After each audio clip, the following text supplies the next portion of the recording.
From the southernmost point of Dorne to the lands of Always Winter, what is west of Westeros and the shadows in the east, this is Casterly Talk, episode 100, and we are back on our Rewatch horse, riding around the world of ice and fire.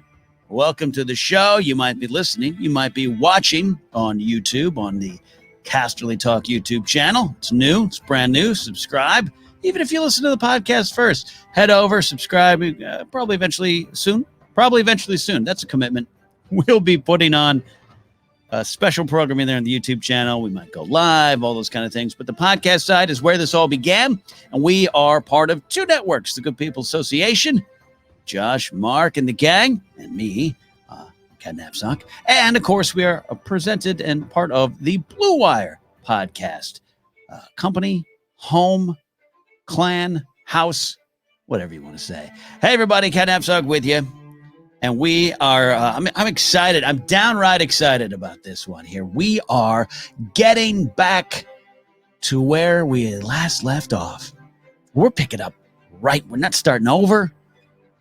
It's like we never left. Casterly Talk, of course, took a little bit of a break as we did a transition from an independent podcast to still an independent podcast with help from two great companies, Good People Association, Blue Wire, like I said. It's a couple months off. We were back last week with a news catch-up.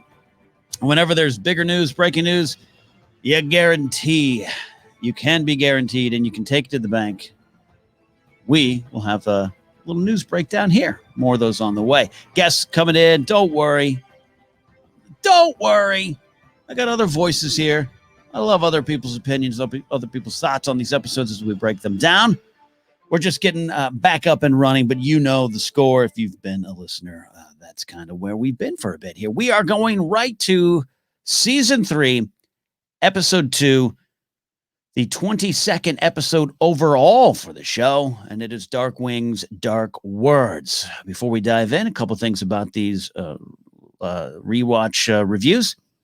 I like to approach these shows by analyzing any themes presented, any ideas presented, what's going on, not just behind the dialogue, behind the scenes, but behind the characters, where the creators are at. We just analyze it from that point. I love engaging with the show on that level because I think when you do that, you start to find all the bricks that are put in place as the show builds forward, as the show tries to tell its own story. And that's big for me. I love the books, but I do think the show and the books are in the same world.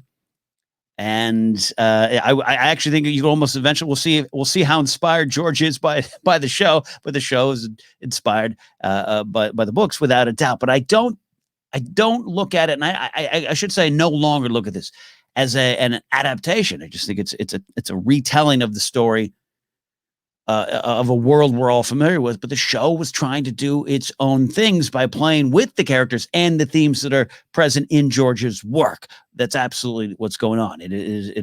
You are interweaving all the things at play, but the show, because it's a show, because it's a different medium, was trying to do something different. And I think by focusing on the themes presented, and I always joke, Benioff and Weiss themselves say, I think it's more Benioff and Weiss, say, themes are for 8th grade book reports. But bollocks, I say. The themes are presented. The stories that they told episode by episode are telling us something. And if you just dig in, you can find, I think, a lot of just rewarding moments, even more rewarding moments as you start to see what's at play in these episodes and what they all really mean. That's my rambling preface for anyone who might be joining the show now. This isn't necessarily a plot. This isn't looking back at what theories did or did not work out, and that will come up from time to time. But I think you'll often find that some of those big plot expectations, plot desires, and those theories that we all had, myself included, I think you'll find that they were too far reaching for the show. They just were. They just were. The show was using these characters in a different way to tell a story, to build towards their own version of this story. And the theories and the plots are fun, but they were never going to be driving the show as much as the big whys. And I think stories in general want us to ask why before how or what, are just basic plot stuff there. But that's just my opinion, and that's the other thing too. You are listening to me, one person. other people will be coming on the show. Other people have been on the show as well. But this is my thoughts. This is my looking back at the show, this world that I love so much. So if you're relatively new, that's what's going on here. There's other great channels that I always watch us all dance around in this world. History of Westeros, great podcast. All Shift X, all those kind of podcasts. There's YouTube channels. There's a lot of places to go to get the theories, to get what the history and the lore, what they mean, because I'm there for all that too. But I love focusing on just theme by theme and scene by scene what is there in the story. Another thing too, if you are doing a watch along and you had never, watched the show before and you watch it for the first time, just beware when I'm discussing this stuff. This is a spoiler zone. I might sometimes refer to events that are forthcoming, a little foreshadowing. And, I don't want you to get spoiled if that's what's going on. So just be wary and be careful. All right. I've wasted too much of your time up top. As I said, season 3. Episode 2, Dark Wings, Dark Wards, original air date, April 7, 2013. The director was Daniel Minahan, who was one of the more prominent directors early on in the show. And then he didn't direct later on. And so I think his name sometimes is forgotten. He did a lot of great episodes and a lot of good, quiet, more intimate character work. The writer for this episode is Vanessa Taylor, and she did a wonderful job. Wonderful job. Love seeing her here. And representing a female voice in the writer's room. Cinematographer was Jonathan Freeman and editor Francis Parker. Overall, we are coming off a season 3, episode 1 that set up what a lot of the characters really need, as you'd want with an episode 1 of every season. The pieces are on the board, but that episode really dealt with what you really need. What do you really want? You might want something, but what do you need? There's surface level needs. Dany needs an army, but what is going beyond that? Jon wants to be a hero, but what does he really need to do? And all those kind of things. I think this episode builds off that a lot. This is almost a second episode 1. And not all the season, not all the episode 2s of all the seasons are in my brain right now, but I think more than any other season that I remember, this one really is a 2-part episode 1 in my book. We got a lot of new players on the board, a lot of new names, a lot of new actors showing up here in these first 2 episodes, but especially this one. Queen of Thorns, the Reeds, Brotherhood without banners. We got a lot of new players mixing in with our old favorites, even more than season 2. So that's why this episode kind of works that way. And then we're building off the, hey, what do you really need? And going into a bigger theme here, I'll talk about in a second. I think it's easy to overlook this particular episode. In a season overall that for myself, season 3 sometimes just slips my mind. I don't love ranking these ranking these seasons, I should say. But season 3 sometimes falls down the chart for me. For no real solid reason. There's some great Dany stuff. Season 3 is really about Dany for me. We're 2 episodes away from one of her great moments, the Dracarys moment, all that's coming. And so that's why I do love this season. The Dany stuff is great. Jon stuff's great. The introduction of Queen of Thorns is memorable. But sometimes this season, especially as time rolls on, it just kind of slips my mind. And this particular episode, even when I sat down to watch it before turning on the cameras here and the microphones, I was like, season 3, episode 2. I don't know. Kind of a setup episode, and damn it, man, don't overlook it. Don't do what I even did today. Don't overlook this episode. There's some wonderful stuff setting up things going forward here. All right, let's dive into what I think the big kind of theme, the big kind of idea in this episode. And if you're afraid of that word themes, I'm looking at you, Benioff, it's just the ideas at play. It's not the only thing in this episode. Every episode has a ton going on in Game of Thrones. Big questions, moral questions, plot, all those kind of things. But I really love just pulling out what's presented in these episodes. And this one, for me, again, we're building off, hey, what do the characters really need in episode 1? Now we got who are you really? Who are you really? Who you really are? However you want to phrase it. Really, man, who are you? And that keeps coming up all the way through this episode and is big. It is about characters maybe not knowing who they really are, or maybe they know who they really are and they're trying to be something else, or they're trying to live up to what they think they should really be.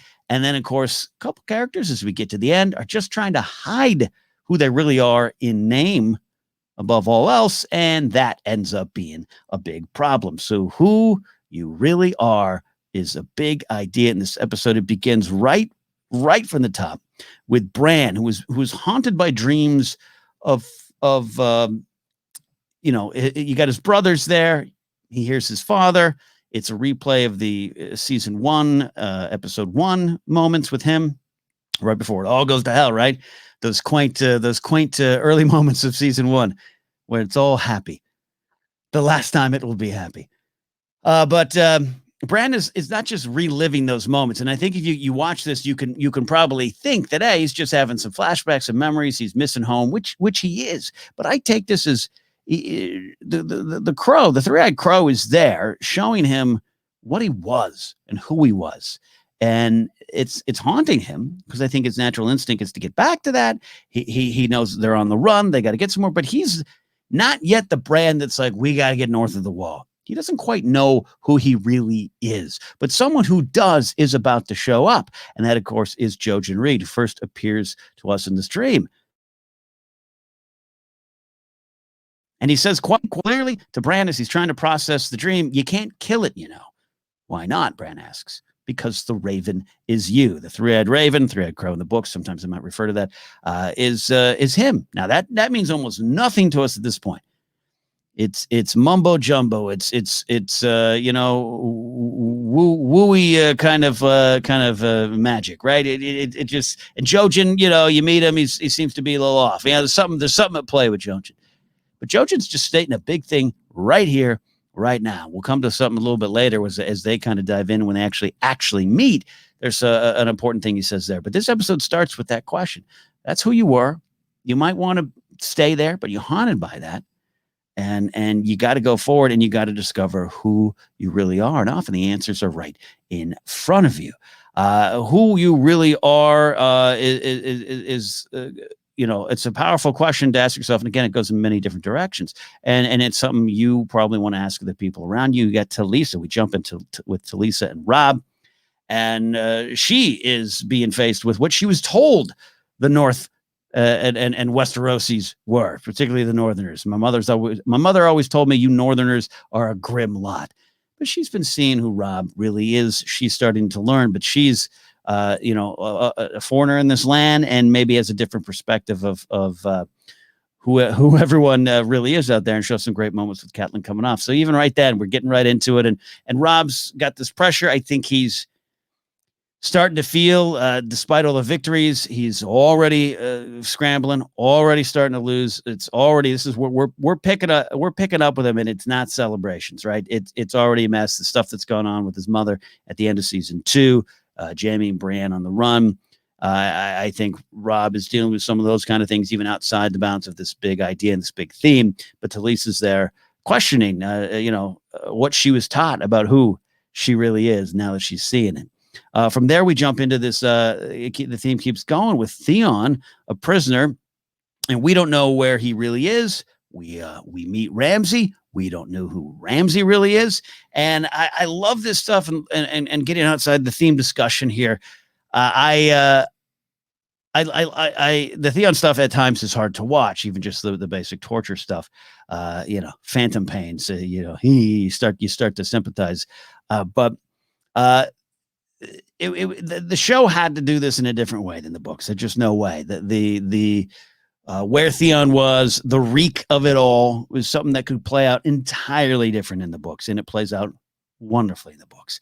But here we are. We've got Alfie Allen's face right on the screen, so we know who Alfie Allen really is. No questions there. So I think the focus has got to be twisted a little bit. It's not us asking who is this? Who really is this person that's being tortured? Who's this Rigg cat that we're about to learn in chapter after chapter and book after book? It's the other way around. We know who Theon really is, but does he know who he really is and who he really is to these people and who they are to them? And it's a painful, sorry, Theon, no pun intended. It's a painful lesson there. So that's at play. Also, it plays this idea that we had Jaime and Bran, the great stuff going on, the journey, and this is the journey. It's so funny too, because we're in their journey started at the end of last season. This we know, but there's sometimes in my mind, I think the Bran and Jaime journey across the land took 3 seasons. It really didn't. We're moving along fast already. We don't spend a ton of time with them as maybe memory would lead you to believe. But this episode's some of the more solid stuff, and I think this idea of who you really are goes so many different directions with the both of them here. Is Jaime really this proud, vain knight that he still saying his insults to Brienne? They're biting, they're horrible, they're cutting, and Brienne's got to rise above him. But it's clearly a weapon. It's clearly maybe even less of a weapon, more of a shield from Jaime. And his reconstruction has begun, right? We know this now. We have this benefit. But it's interesting to go back here, just see him putting up this face, this brave face, this vain knight face. But he's starting to admit he's breaking down. I call it a reconstruction, but he is there's a series of events that are starting to happen in this season that are going to completely break him down and take him from that season 1 Disney prince villain type of character into something way more real. It's already begun. We had some great scenes with him and Catelyn in the prisons in season 2. But now him out and about in the land, it's just some of the more fascinating stuff. And when I talk about overlooking season 3, this is some of the stuff, particularly in this episode, that I have to call myself out here for overlooking. The great character work of Vanessa Taylor's script really highlights this. Jaime is starting to admit who he really is, going back to that theme question. And it's a man who loves his sister, who, as we might say, for the story, it's key. And he wants to get back to her. And he wants to do everything he can to survive and get back to her. And that's something that is going to be obviously pretty important for him going forward. And that is who he really is. And once he faces that, I don't think, even though he's going to become a better person, he's going to make choices a little bit different from that season 1 Jaime. Each season he gets a little, the choices get a little bigger and bolder. And by even season 8, I think he is, he's a much better person for it all. But at the end of the day, who he really is, the question starts to get answered by himself, I think, even in this episode. Great exchange between him and Brienne. And I don't want to overlook the Brienne stuff. This is wonderful character, obviously, here. I don't want to turn the focus just onto Jaime Lannister, but he, with his insults of her and everything, she's a little on the defensive. And I think she has a view of who Jaime is, and that's starting to change. And later on, as the episode ends, she maybe gets some answers of who Jaime really is in this moment. And she's going to learn later on a little bit more about his true character. But right here, it's all there. And this great exchange where he's talking about her and asking her who she is, who really is Brienne. How'd she come into Catelyn's service? What was her relationship to Renly? I think Jaime wants to know who she really is as well. She's this tall, bruiser of a lady knight. That's all he sees. That's all he thinks. That's why he's insulting her. That's why he's cutting her down. And Bran has to deal with some horrible insults all through the show, but particularly season 2 going into this stuff in season 3. So Jaime's asking these questions about who she really is, and she's got to decide, or maybe got to figure out who she really is outside of her own walls, not just necessarily the walls on Tarth and growing up, but she's been behind Renly's walls. She now is under the service to Catelyn. She doesn't serve the Starks. I don't serve the Lannisters. She serves Catelyn. So she has all these it's armor around her. And I don't want to say protection, but now she's out and about. She's literally out and about. She has to figure out who she really is. And some of the choices she makes while trying to be who she thinks she should be out here, why she sticks to her moral code, which is strong and is something she always does do. She takes those oaths seriously. That is something that drives her. It's driving her right here, right now. That's not bad. That doesn't need to go away. But Bran's really starting to see the world. I think I jump ahead from this moment with her and Jaime and with the farmer that they run into right here in this sequence. I take this moment and I jump ahead to the Hound, kind of telling her at the end of, what is it, season 4, right before their big fight, of just basically paraphrasing, the Hound's just telling her, like, I know what the world really is, something that's big with the Hound, and I'm the one protecting Arya. You can't do it. You can't protect Sansa. You can't protect Arya. You can't do it. You don't really know this world. You don't really know who this world really is. I do. And I jumped to that scene, and I think Bran has to learn these painful lessons along the way as she starts to become more comfortable with who she really is too, which is a tremendously powerful, strong, wonderful fighter and a true knight. I think she wants to be that, but she feels as though she can't. But she has to get those steps because society's telling her she can. Everyone around her is telling her she can't. Everyone's insulting her. Even this farmer, he runs into them. No offense, my lady, but no one will want to mess with you. So a lot of that is what she's dealing with right here in this moment. But I love going back to Jaime, the exchange between them where he's talking about Renly and, who Renly might have been interested in, talking about Loras, and Brienne shoots it down. I'm not interested in foul rumors, which is the state of this society at this time, that they of course, Loras and Renly aren't free to be who they really are themselves. And she's not interested in foul rumors. And then Jaime points out, so well, remember, again, the reconstruction of Jaime has begun. That season 1 Jaime so in the rearview mirror. And there's some great stuff as he's trying to, go toe to toe with Ned, not just in the street with the sword fight, but with wit and insults early on, especially up at Winterfell. I think a lot of that stuff. And I go to this moment where Brienne again says, I'm not interested in foul rumors. And Jaime shoots back, unless they're about me. Unless they're about me. And Jaime is really bitter about that. And we start to see them come together over that as they can start being who they really are. She's mad. She's upset. And she knows he's right. She loved Renly, and she knew that Renly was not going to reciprocate that love, not what he was looking for, not what he was interested in, not who Renly really was. So she's upset about that. And this moment where Jaime says very sweetly, sincerely, and painfully, we don't get to choose who we love. That goes back to this idea of him starting to really say, no, you want to know who I really am? I'm a man who loves his sister, that wants to be with his sister. Again, his choice, their decision, but that's who he really is. And it's going to be something very important for him later on. This whole sequence ends with the question of who really is Jaime to everyone else. He's still that. He still carries that name. It's very clear the farmer recognizes him. Very clear. We got foreshadowing within this whole this episode, and he's not wrong. To tell Brienne, she says, hey, he's an innocent man, more innocent than the Stark girls, which is your big oath, your big mission, your reason. You're protecting me to get me down to King's Landing in exchange for them. Is that farmer's life more valuable than theirs? It's a question Brienne has to ask. I think the right moral decision is no, it's equal lives here. But this is kind of a land of you got to do what you got to do. And Brienne's going to learn that a little bit later on. I'm so excited. The Jaime stuff, it caught me by surprise.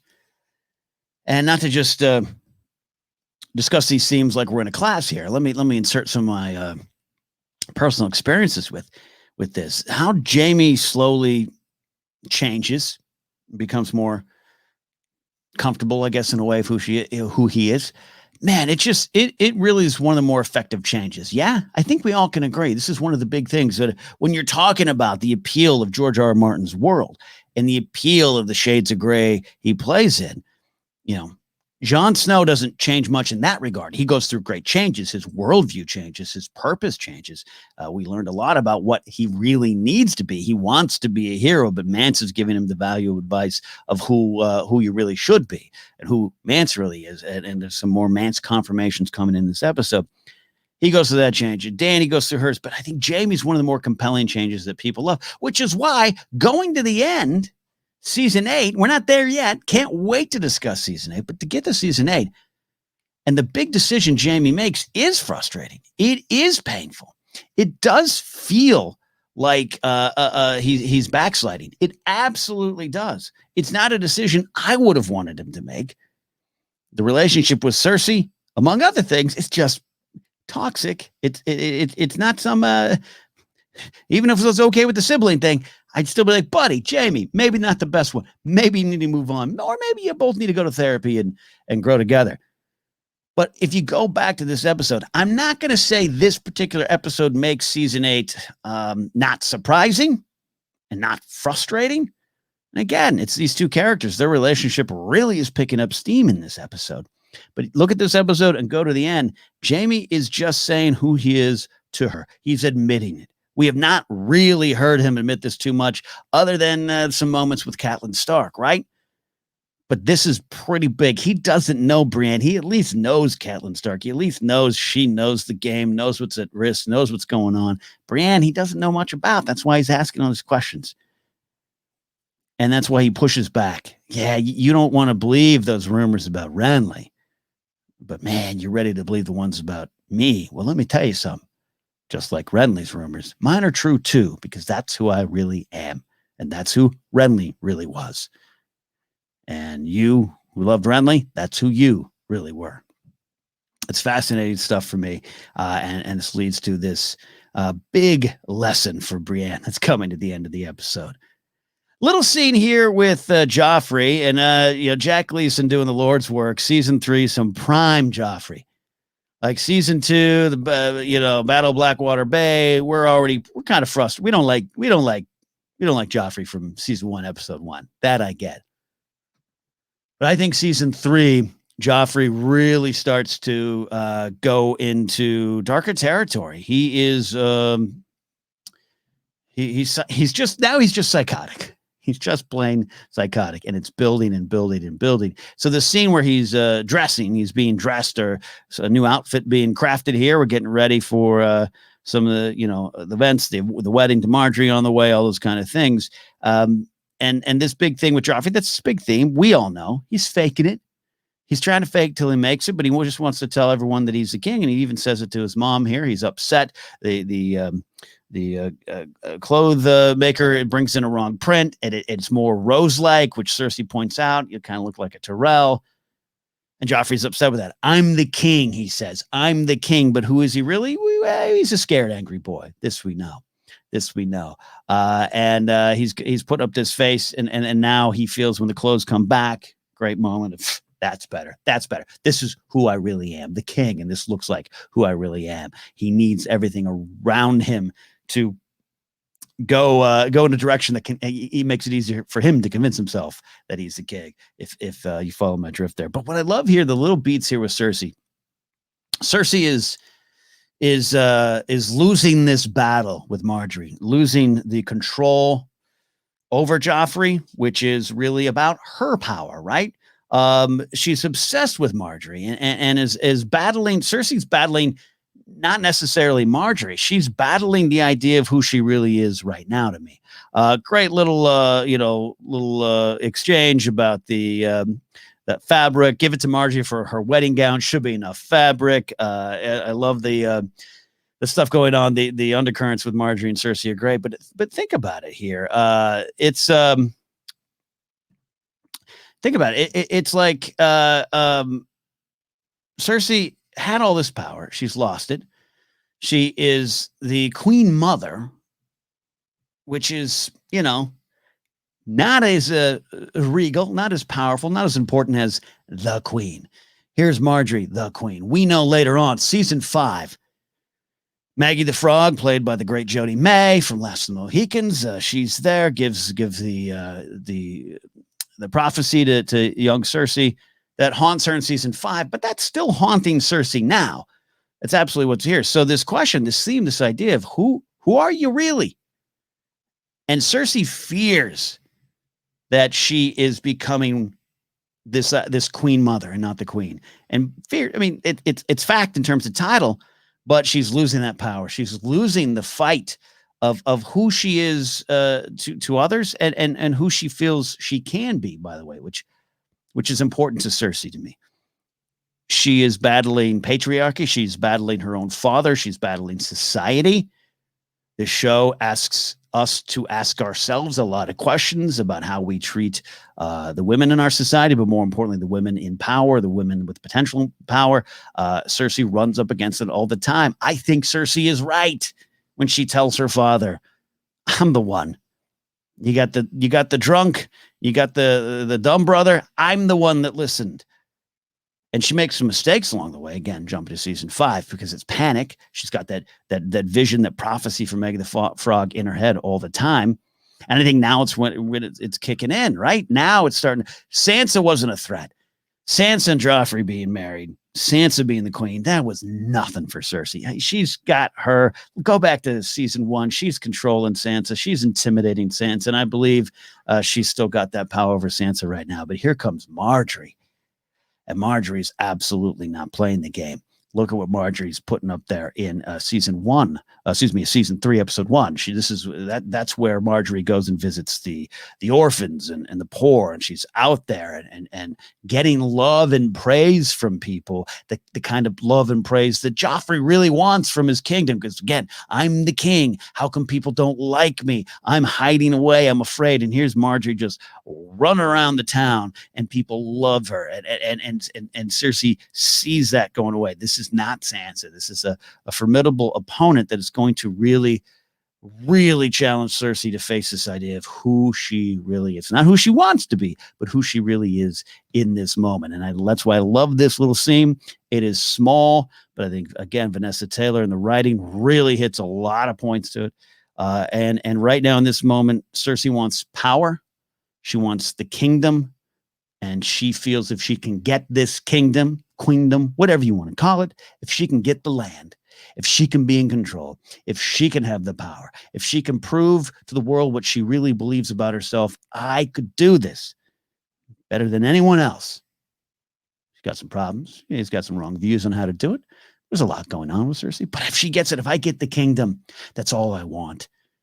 That's all I want. Go to season 8, where that kingdom, that very kingdom, comes collapsing down on her. She pursued perhaps the wrong thing, a tragic character. Villain for sure, a tragic character. And that's why I love this little scene, man. I love digging into this kind of stuff. All right. Well, I'm going to pause for just a second here on the podcast version. If you're watching me on YouTube, guess what? You're going to take a little break as well. I got to catch my breath. You're listening to Casterly Talk.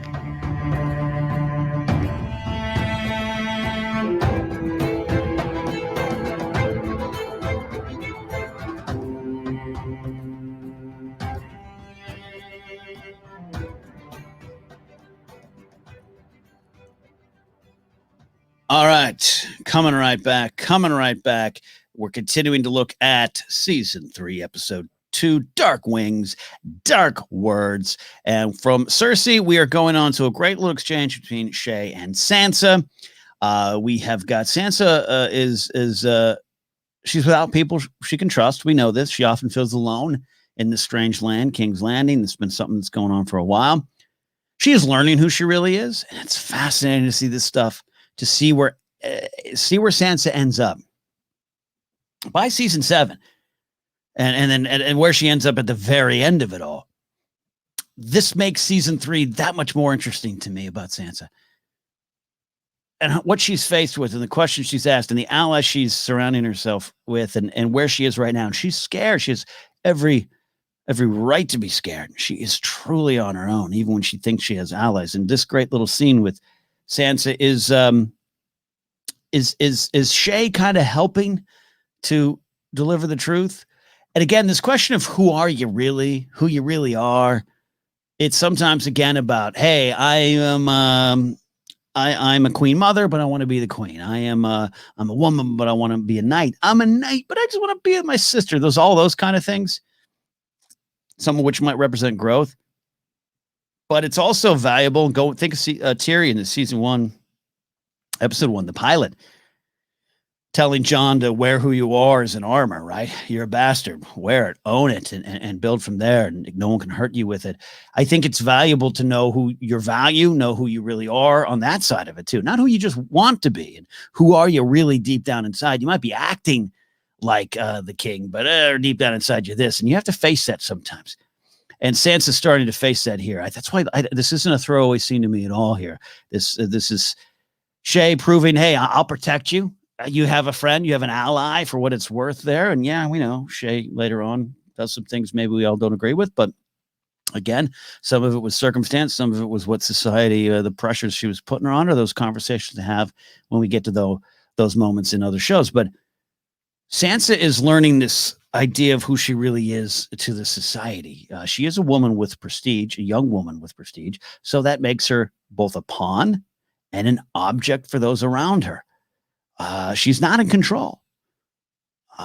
She's absolutely not in control, and it's a funny, darkly funny line, I'll say. It's kind of one of those, you can laugh and roll your eyes a little bit when she is talking about Baelish, who at this point I think he wants to help me, right? He helped my mom. I don't know I don't know all the things he did. So she says that line. Shay's kind of basically saying, well, yeah, be careful what Baelish is actually looking for. Ooh, Sansa says, ooh, he's too old. Shay says they never see it that way. It's a funny line. It's also a very poignant line to our own society and all those things. Vanessa Taylor wrote a good line, a good exchange there. But think of it in terms of Sansa. We can say, hey, Sansa's kind of naive, and we can kind of, chuckle a little bit about that. But what is she learning right now? She's learning who she really is to Baelish, an object. That object might be sexual desire, which later on with Baelish, very clear. She doesn't see it. She doesn't see it. We can just say, ooh, naive little girl, but it's the whole thing. It's this, you're a pawn.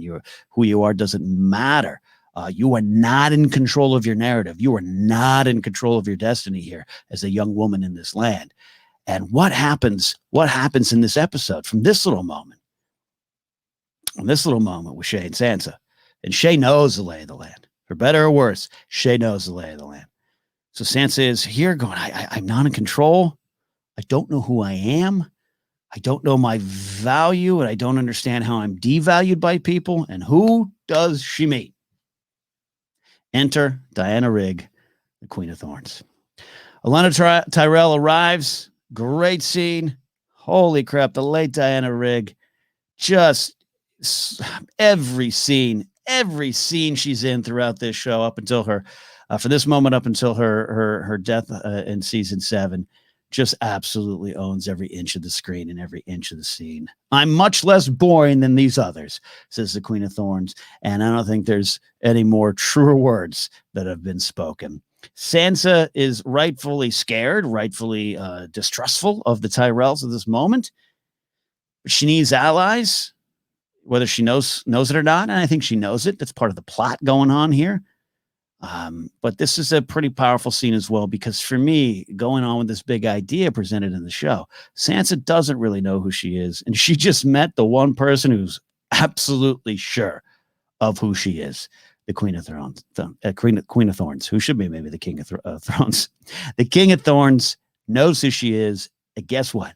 She wants to know who Joffrey really is. They can all kind of suspect it, but they really want to know. And we get that from Sansa in this episode. We absolutely get it. Sansa comes clean with it. She's afraid. Marjorie's there to help. They gain her trust. And that's when Sansa says what is true. After she tries to put up that brave face. Oh, no, my father was a traitor. My brother's a traitor. I have traitor's blood. She's terrified. She's scared, grandmother. They get her trust, and she says who Joffrey really is. He's a monster. Now, we know that. It's not a surprise to us. Even if you're watching season 3 for the first time, you already got the idea that Joffrey is a monster. But in this world and in this land, a lot of people don't know this. There's the rumors about Jaime, but Jaime knows who really is. There's rumors and thoughts about Joffrey, but no one really knows who he is. Sansa does. And the Queen of Thorns wants to know, and they get their answer. And what's her response? Oh, that's a pity. The plan is in place. The plan has begun, I believe. I think Olenna Tyrell is starting to think of how to get rid of this horrible, horrible monster. And I love, too, you're looking at the scene here. There's so much at play. The way she just talks about Loras, not too bad about Loras, but Mace Tyrell, her own late husband, Luther Tyrell, just oafs, just disparaging, and things are different down there in the House Tyrell in Highgarden. The women are definitely in control because they know who they are. And the Queen of Thorns, it just shines through every moment. And then there you can see how it translates to Marjorie, who's someone who's pretty damn sure who she is and who she wants to be. She wants to be the queen. Only a mother can make them is the next kind of scene and sequence that goes back to this big theme. This is some of the most powerful Catelyn stuff in this season. Catelyn Stark, things have not been going great for Catelyn. She's made some mistakes. I've said in the past, and if you're relatively new, I have in the past, and I mean going back 9, 10, 8, 7 years, whatever, how long, I know 10 years for the show overall, but so what this would be about 7, 8 years now, which is crazy to think, right? I've always been a little hard on Catelyn Stark. I'm less now these days. And this is one of the scenes that I can point to and say, hey, I got it wrong. She makes some mistakes. She absolutely capturing Tyrion, taking Tyrion hostage, big mistake. Letting Jaime out, potentially big mistake. But she does this all because she knows deep down who she really is. She's a mother. There's some great stuff from DB Weiss on the after the episode stuff. I always encourage you all to catch those. You can get some wonderful insights. DB Weiss talking about, we get, and I'm paraphrasing as I always do, but we get in this land, houses, family, legacy. Those are things of great value. Those are things to believe in. Those are things to build your own identity on and off of. But Catelyn's not really about that. We are about to return to House Tully. She's going to go face who she really is or who she really was and face her past. She hasn't seen her father for a long time, Hoster Tully. And that's kind of how it works anyway. It's not a surprise. Is she a Tully? Is she a Stark? Her loyalty is to her direct blood, her family. That's who she really is. She is a mother. It's the stuff D.B. Weiss was talking about. You really see it at play here. And the powerful stuff, Talisa trying, it's a mother-in-law, wife and mother-in-law situation here. Talisa's trying to reach out. Catelyn Stark is making the 7-pointed star there. Bran, they get the word that Bran and Rickon probably dead at the hands of the Boltons, or at least the Boltons found him there, right? We're still thinking it's Theon at this point, of course. And it's interesting to me because Catelyn's at war with herself over it. There's some haunting stuff going on in her mind because we've got her. She says that she's a mother, and that's what she tells. This whole conversation kind of starts with her. Talisa saying, "Can I help?" And Catelyn says, "You can't." Little brusquely, but then says, "Look, only a mother can make them." That's who she is. And she goes into this heartbreaking story of baby Jon Snow being sick, and how she kind of cursed him to death. He gets smallpox and he might die. That's the last time she had kind of made one of these, and she prays to the gods. Vows to Ned, like I will treat him as my own blood. I'll do that. And she herself says, and I couldn't keep my promise. And everything that's happened since then, all this horror that's come to my family, not House Tully, not House Stark, but to her family, that group around her, the children, her husband, that family. It's all because I couldn't love a motherless child. Catelyn knows who she really is. She's the mother of this unit, and everything she's done and everything she will do, and we only got a season left, is under that banner. That's her banner, motherhood. It is pretty powerful. And it's pretty sad. And it makes me, and this is the part of the show, this is when I was watching, I started going back and looking at season 1, particularly season 1, Catelyn. It was just so easy to write it off. And easy, and I'll say easy for me as a man to write it off. Catelyn, crazy Catelyn, making tactical errors, going after Tyrion. And in many ways, she was one of the only ones willing to really do something for her family. And sometimes that's what you got to do. You got to know who you really are and take action based off of that. But what haunts her is the one thing she couldn't do because it kind of butted up against who she really is. I am a mother of these children, and I am not a mother of this bastard son, because I couldn't do that. I couldn't go beyond my walls. I couldn't perhaps grow. I'm thinking of Brienne as she starts to get a lay of the land. I think Arya and Sansa as they really start to get a lay of the land as the show goes on, and painful, tragically painful lessons of not adapting, not growing, that stuff later on. I'm glad they don't, in season 7, I think it is, they have that conversation, Santonari, about father, the wonderful Ned Stark, who maybe protected them a little too much and didn't give them the actual lay of the land and didn't actually kind of set them up for all the success in this crazy, brutal world. I think it would have been fully appropriate to attack Catelyn over that. But if Catelyn had been able to grow and adjust, maybe things would have been better. But it's also her being tremendously harsh on herself. We all must learn. We all must make mistakes, and we all must forgive. And perhaps in this moment, self-forgiveness is something that will not come to Catelyn. It's some powerful stuff, great stuff. Again, I go back to myself. I'm saying this to myself.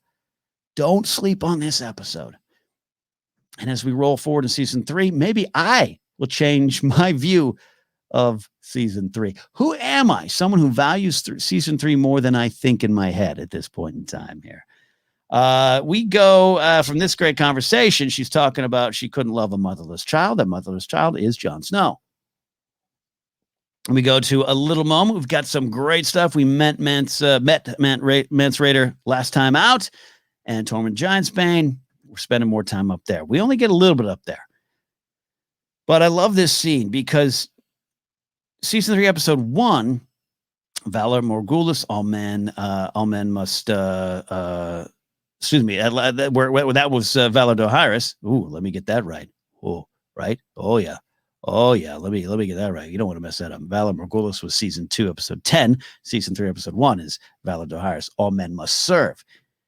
And Jon is wrestling with that. Jon wants to be a hero, all those kind of things. And Mance is the one, season 3, episode 1. Mance Rayder is really the one that sets Jon out on what I think is his new path. Now, Ygritte is there along the way to really change his worldview, to really spin Jon's kind of upbringing on its head, just on who you think are the villains and who you think are the heroes and where you fit into all that here. But I love the stuff with Mance. It's powerful. Mance and Jon, even though they get far too few moments in this show, this conversation about Mance, do you know what it takes to unite 90 clans? Mance is all about who you really are.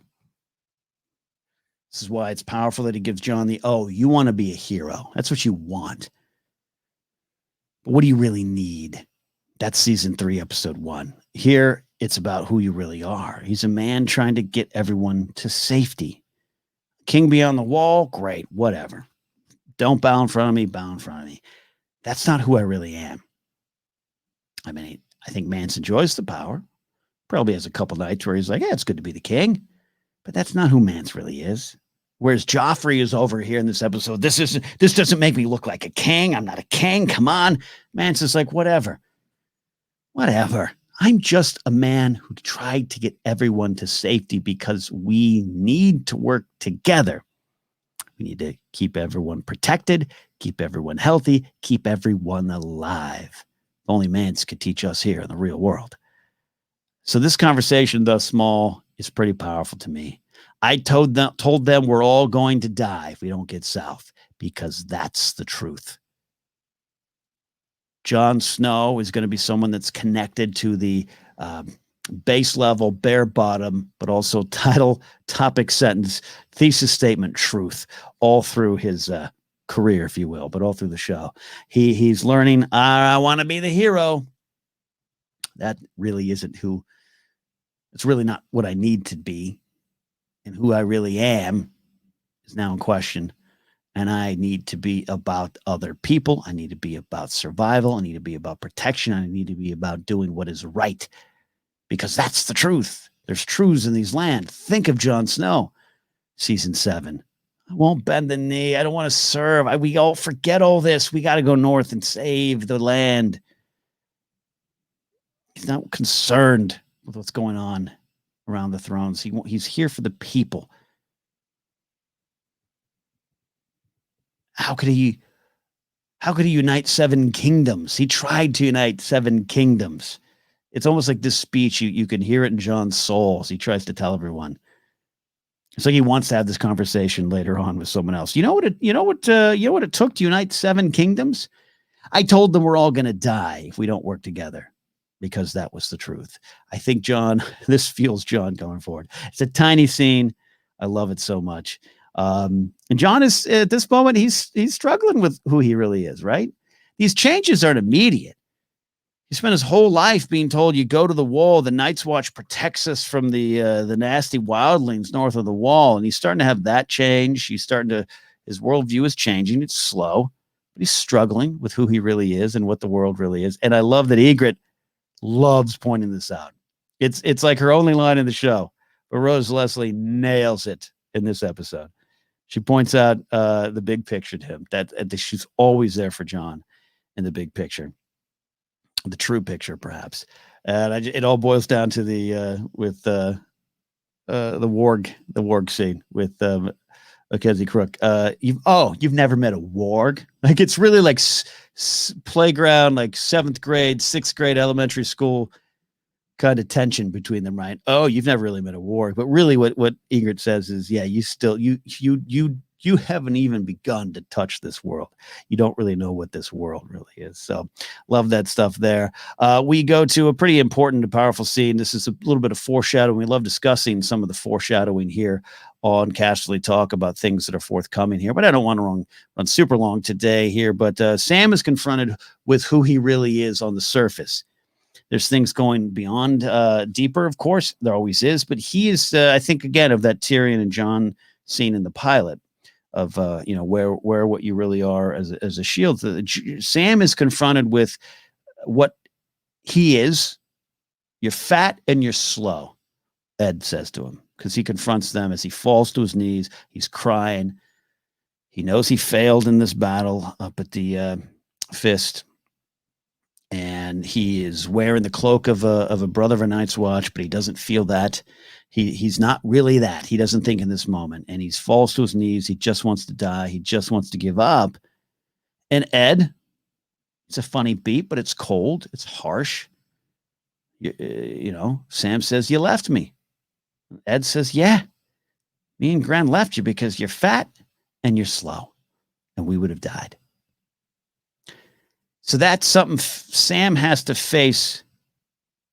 Now, without the weight shaming, take that aside. But in that moment, it's a hard truth, perhaps. I don't want to say just this show deals with hard truths a lot. But again, go with me here. It's this idea of like, yeah, I am a threat. I am a danger. I would have held them back. I am slow. If he wants to say he's fat, fine. I'm not going to be the one to yell that at him, but these are these truths. It's who he really is. But it's Jorah Mormont. Jorah Mormont comes to him in this moment that has a lot of foreshadowing for later on in season 7 with Jorah, of course. Jorah Mormont, the Lord Commander, keeps him going. It's a great line. Tarly, I forbid you to die. But I've always interpreted this moment as Sam is on his knees crying. He's being faced with this. You're fat, you're slow, you're useless. You would have got us killed, so we left you to die. And Jorah Mormont saying, no, you are a brother. That's who you really are. However you got here, and whoever you were before, you're here now. And this is even with a mess up that probably endangered all their lives. Those birds get out. Those ravens get out. And maybe word gets at least to the wall. And maybe the 100 or so brothers here survive. Maybe Jorah Mormont survives. Maybe he can speak to someone. Maybe he can convince someone. Maybe the whole story changes. And there's a lot of moment along the way in Game of Thrones where you can say, if this happens, this doesn't happen, or vice versa. So all that stuff's in play for Jorah Mormont, and he knows it. He knows what Sam did.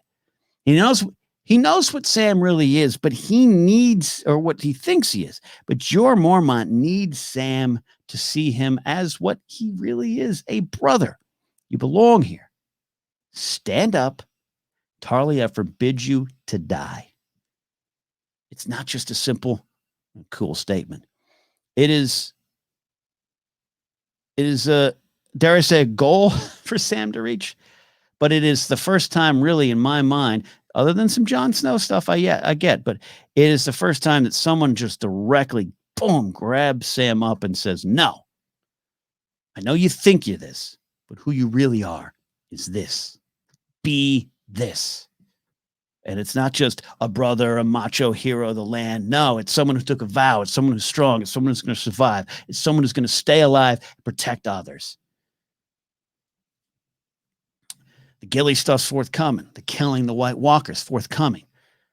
The big decisions that Sam's going to make are still forthcoming. And there's going to be steps back. Of course, that's reality. But I go back to this moment as we look at Sam's story as it goes on, and I think this is the key moment. Tarly, I forbid you to die, is Jeor Mormont saying, you belong here. I see you as what you really are deep down. You're a brother. Your brother Night's Watch. You belong here. Love that scene.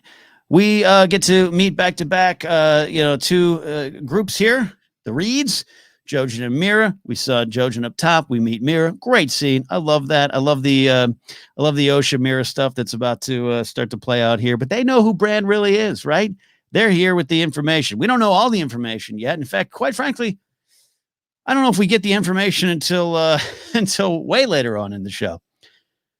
Jojen's talking about his own dreams, and in the books, not to make that direct comparison, of course, but in the books, Jojen has a lot more in terms of visions. The Winterfell vision of the Greyjoys coming is more Jojen's vision. Some of the details escape me now at these points, but a little different.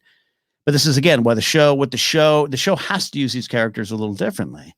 And it's fun to be like, hey, those are the kids of Howland Reed. Do you know who Howland Reed is? Let me tell you, Howland Reed is, and I have a theory about Howland Reed, and we're going to see Howland Reed in the show, and we're going to get an answer about Howland Reed. Maybe Howland Reed is the High Sparrow. Boom. That's what you start to go in. A lot of us started to go into when the Reeds showed up here in the show. But they're a different purpose in the show. They have a different purpose, a different reason for being here, and it starts in this moment, in these opening scenes with them here. Jojen is talking about the dreams and the visions and saying, yeah, we shared it. I know who you are, blah, blah, blah. And Bran asks, what did you see? And Jojen says, the one thing that matters, you. It's this little crippled kid that we don't know. We don't quite understand where he fits in the story. And I'm not just talking about him being the king, but we know that in season 8, a lot of his great purpose is revealed. In the end of season 4, a lot of his great purpose is revealed. Was it 4 or 5? What year did they miss? 6? I can't remember. 5 they missed, right? So, yeah, that's all forthcoming, man. But who Bran really is, we're really faced with it right here. Something bigger, something more important. And that's why some of the Bran stuff, I get some of the critiques of Bran's training. Like, I completely understand why they cut him out of season 5. It might have been repetitive, might have been boring. What do you do with the character? I think it was one of the bravest decisions on the show. Don't worry, we got to skip these characters. You love them, you love Hodor. Maybe you don't love all the Bran stuff, but don't worry. And I think it was a good decision. But I too can say some of the Bran stuff doesn't always hit with me. Not the decisions of the show, not the plot of the show, but just some of the moments, even in the books. It's one of those chapters you kind of get to, like, oh yeah, he's going to be in that cave again. But right here, we're faced with who Bran really is. We just all, like Bran, didn't know it yet. We from there get to go meet the Brotherhood without banners. We heard a lot about them in season 2. We finally get them here. Love this stuff here. We at the end of the show always talk about stars of the episode, so we'll come back to this here. And the Brotherhood without banners show up. They're singing, and they're asking who Arya really is. Now we get to see Arya here. Gendry, hot pie there as well. What's lurking behind that wall? A lion? A wolf? And they have some fun but important questions, and we get to see them here in a bit. We go into the scene of scenes in this episode. Marjorie and Joffrey. Marjorie knows what she wants to be, the queen. She knows how to get it. She knows who she really is. We've seen her, especially in season 3, episode 1, how to play Joffrey a little bit. How to get the praise going, right? We know that's at play. We know that's affecting Cersei. But what I love about this scene, she goes to Joffrey's chambers. He's got his new weapon, his new crossbow, some tragic foreshadowing in the scene for Ros as well. But now you see a bit of a change in Marjorie. This is a bit of a risk. Why? Because she has the most valuable weapon in her disposal, knowledge of who Joffrey is. She now really knows. They suspected before, but now she really knows who Joffrey is. He is a monster, and she is going to directly go to that monster and try to, well, not confront him, but work her magic. She is a player. She's a genius here. Natalie Dormer, brilliant scene. Jack Gleason, brilliant stuff here. It is now no longer just about wresting power away from Cersei, taking control, being the queen. Now it's like, I know that this is a psychotic potential killing. That it is killer, I should say. This is someone who's potentially tremendously unhinged. How do I combat that? How do I control that? Let me go right to it. Let me give him some control of the situation. He could easily put this bolt right through my heart if I say the wrong thing, but she appeals to it. She appeals to, yeah, teach me how to fire. Do you want to see me kill? Because he asks her, do you think you could kill? And that final shot in the mirror, it's just tantalizing. It's tantalizing to watch Marjorie just play this scene, play Joffrey, and it's also Joffrey in a weird way, a little bit of a self-discovery. It's the first time maybe we're seeing, we know he's bad. He's done nothing good so far in the show. But in this moment, yeah, he's gazing off in the distance. Yeah, I'd like to see you kill. Because that's what I like to do. Dark stuff, but great stuff. Love that scene. Love that scene there. Then we got two big beats to end the show when we're dealing with this big idea. We have got the Brotherhood at the in there, the end of the crossroads, and everyone is learning who Arya really is. Love the little moment with the Hound. The mask comes off, and what are you doing with the Stark bitch? Great shot. You got Thoros, you got the Hound. Boop, they turn, and Arya's face is staring back at him. And now this is an example here of who you really are in terms of name can absolutely be used against you. Great tension, great cliffhanger for this one. And then perhaps the greatest one comes along next here. We've got the moment with Brienne and Jaime crossing the bridge. Jaime learning who Brienne really is, presenting these all along the way. He's giving her choices. Go in the water, go on the bridge. This happens. What are you going to choose? Jaime's testing Brienne all along the way. But she starts to find out who she really is as a fighter and who Jaime really is right now. He's a tired, broken man. And then Brienne is starting to learn pretty quick the choices she makes, often ones based in honor, can go wrong. And not taking care of that farmer, not killing him perhaps, not conking him on the head, but I think Jaime wanted to kill him, is now a problem. And who Jaime really is in terms of name now has them in trouble, and it forever alters their path. Locke has shown up. The flayed man of House Bolton is here, and it's not going to go well. Who you really are. It can help you. It can hurt you. And it's important to know the answer to that question.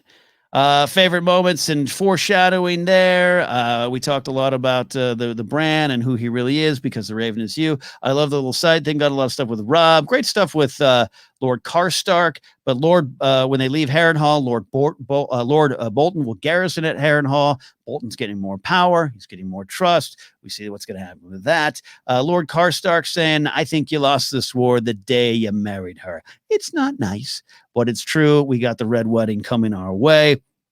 And I talked about the Tarlia forbid you to die. Do you hear me line? Which, if you're a Jorah fan like myself, absolutely has meaning later on in that stuff there. Great moments and scenes along the way. We talked about them there. I think the Queen of Thorns arriving is just this is why that's number one reason alone why this episode shouldn't be tossed aside. And one of the quotes I love is from Jojen Reed as well as in talking to him. We've come a long way to find you, Brandon, and we have a long way to go. I just like the delivery of that line and just again what it means, some foreshadowing as well. But it's just, I don't know, sometimes this little Game of Thrones line, Thomas Brody Sangster delivers that wonderfully well. That's right. They Love Actually kid. He's all grown up. Episode stars. You could pick a ton. Natalie Dormer, Jack Gleason. Every episode you could just roll call every actor in the show, but I think we absolutely have to shout out two, and that for me is we got Diana Rigg. I mean, Diana Rigg it just knocks us absolutely all over here, right? This is just, she shows up. I knew Diana Rigg. I mean, it depends on what your age group are, what generation you kind of discovered pop culture at. Diana Rigg might be what an Avengers, Bond girl. For me, she was the great Muppet Caper. I mean, Lady Holiday, right? That was Diana Rigg to me. So she shows up here, Queen of Thorns, something amazing. Every scene, truly every scene, just eats it up and teaches a lesson for us all. But I also want to shout out Paul Kaye as Thoros of Myr. I think the Brotherhood is great, but I think this Paul Kaye, just something just warm, friendly. You want to hang out with him. Maybe it's just you want to hang out with Thoros. It seems like Thoros loves hanging out and sharing a drink. There's just something so just immediately intriguing about Thoros of Myr as portrayed by Paul Kaye. And it's a character, especially if you had read the books, it's a character you kind of heard about, you know, a little bit of his history. You hear a little bit with Thoros with his flaming sword going through the breach at Pike and the Greyjaw Rebellion. So to finally see him, it's one of those moments where I think Paul Kaye just delivered, maybe even beyond what was on the page or what should have been there. And I'm glad he came back. Sad when he died, but I love Thoros of Myr as portrayed by Paul Kaye. So there you go. That's what we got. That is our look at all of season 3, episode 2. This is what we love doing here, diving into the themes, diving into the ideas presented. If you like that a little bit more than that word theme, again, looking at you, Benioff. But I love engaging with the show on this level because it can take you to what's forthcoming and connect with things later on in the show, and definitely is building off of what came before. Next up is Walk of Punishment. That's right. Walk of Punishment. It is episode 23 overall of the show. But we are going to dive on in here. I also, as I'm recording this live on air, do love connecting with all of you on Twitter here. So if you, let me see if I can get this up here. Yes, there we go. We got some questions here on the hashtag Casterly Talk. Going to start finding a way to get some phone calls back into the show here. We got a question not related to this episode from our good friend Eric Monroe, who was a regular contributor to the Daily Thrones in early Casterly Talk days. He asked this on Twitter using that hashtag Casterly Talk. Since the Hightowers will be featured on the House of the Dragon, we did see one on Game of Thrones. The Kingsguard soldier that was with the Sword of the Morning, the Tower of Joy, in Bran's vision was a knight from the House Hightower known as the White Bull. Yes, true. So maybe more of a statement than a question from Eric there. But yeah, getting ready for House of the Dragon. This is one of the things I'm looking forward to with this show, setting another time, but exploring other parts of the world and these other houses. The Hightowers, it's a very important house in the history of Game of Thrones, and I can't wait to look forward to. I can't wait to learning more about those big houses there. So yes, maybe we'll get a little bit more of the family connected to the man known as White Bull. All right, that's it for now. A lot of fun. You can find me on Twitter at Ken Napzok. You can listen to this podcast in a lot of different spots. And don't forget to check out the GPA at thegpa.fun. If you want some cool merch to represent GPA, you can go there, like this Good People Association hat. Tell your friends about the show and all the podcasts we got going on. We have the Good People Association main feed. We got the Afternoons with Josh, Ken, Amanda, and here, Casterly Talk, all on Blue Wire Podcasts. All right, my friends, that is it. We'll see you next time here on Casterly Talk.